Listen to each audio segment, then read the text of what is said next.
I mean, take the parables. There's a parable, and I'm going to paraphrase it, and it's not going to be totally accurate. So I understand it's not identical to what you're going to find in your Bible. But a master goes on a trip, and before he goes, he calls in 3 of his servants, and he gives one, and I'm just going to call it $10,000, and he gives the next one $5,000, and he gives the last one $2,000, according to their gifts and abilities.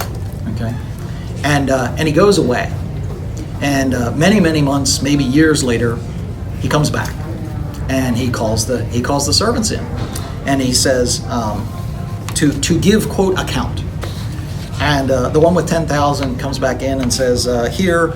Now this is flow mentality. I flowed the gift that you gave me. I flowed what you invested in me, and here I am returning to you with 10,000 plus 10,000 more.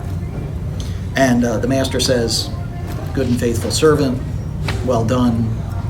Much will be given to you," etc., etc. Calls the one with 5,000, kind of the same kind of scenario. The one with 2,000. Comes in and he says, here's your money.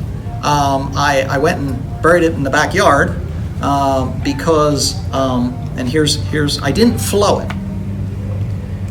And the reason that he gives is very, very interesting. He says, I didn't flow it because I knew you were a hard man. In other words, our relationship, I didn't trust our relationship. I didn't trust that you were not going to punish me, that there was not going to be negative consequences to my risk of flowing this. Okay, and the master says,